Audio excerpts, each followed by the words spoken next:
वो मैं 8 महीने की प्रेग्नेंट थी और अपनी डिलीवरी के लिए अपने मायके गई थी। माँ ने मुझे फोन पर बताया, घर के पीछे की तरफ जो खाली जमीन थी ना, वहां पर एक नया कमरा बनवा लिया है। इतने सालों के बाद जैसे ही अपने घर में कदम रखा, कुछ अलग सा लगा। माँ, ये घर के पीछे की तरफ नया कमरा बनवाने की क्या जरूरत थी? अरे बेटा, घर के पीछे दूर दूर तक खाली जमीन है। तेरे पापा को कई दिनों से लग रहा था कि यहाँ पर एक कमरा बनवा लेंगे तो ताजा हवा मिल जाया करेगी। अब तो ये सब छोड़ और चल जल्दी से दूध पी ले। माँ, मैं थोड़ी देर में पी लूंगी, आप सो जाओ। मैंने दूध का गिलास उठाकर उस खिड़की में रख दिया। पता नहीं कब आंख लगी, अचानक से खिड़की के पल्लों के खड़कने की तेज आवाज आई। दूध का गिलास धड़ाम से जमीन पर आ गिरा। जमीन पर गिरते ही दूध का रंग लाल हो चुका था। मैंने खिड़की से झांक कर बाहर देखा। चारों तरफ धुप अंधेरा था। उस अंधेरे की तरफ से कुछ आवाजें आ रही थी, जैसे छोटे बच्चे आपस में खिलखिलाकर मस्ती कर रहे हो।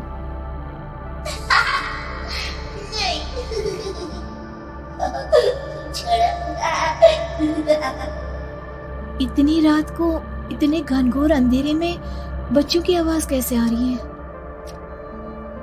घड़ी में वक्त देखा तो ठीक 12 बजे थे। देखकर मैं सन्न रह गई। बुरी आत्माओं और भूतों की कई कहानियां मैं सुन चुकी थी।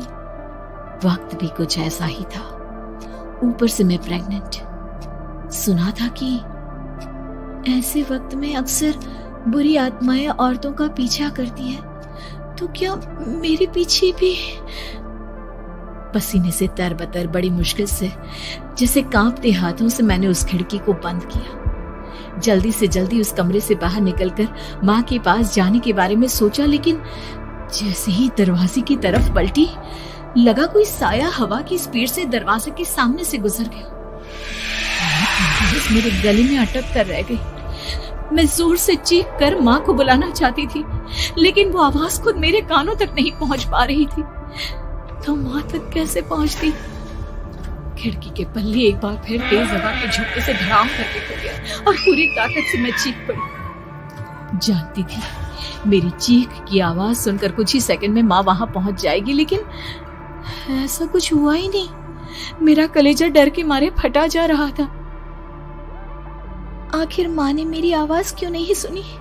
इतनी गहरी नींद में तो माँ कभी नहीं सोती। ठीक पीछे खुली हुई वो खिड़की।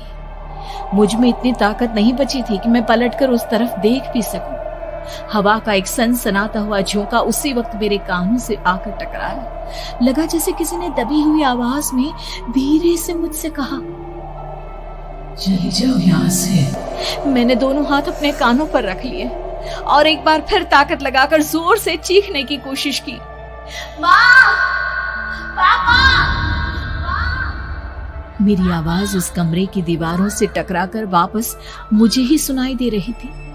जितनी ताकत के साथ मैंने चीखने की कोशिश की थी, कुछ ही देर बाद उससे कहीं ज्यादा तेज और दर्दनाक चीख मुझे सुनाई देने लगी। ये आवाज ठीक मेरे पीछे खिड़की से आ रही थी। वो आवाज मेरे कानों में पिघलते हुए लोहे की तरह गिर रही थी। उन आवाजों में हैवानियत थी। वो आवाजें किसी इंसान की नहीं है, इतना मैं समझ चुकी थी। कांप रहे हाथों से मैंने अंधेरे में कुछ ढूंढने की कोशिश की।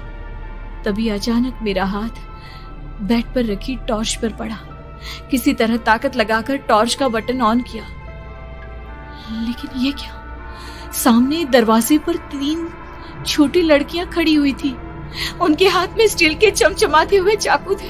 मैं घबराकर लड़खड़ाई और पीछे की तरफ हटी, लेकिन तब तक वो मेरे पास आ चुकी थी। उनकी गर्दन टेढ़ी थी और उनके हाथों के वो चाकू मेरे पेट को निशाना बनाने को तैयार।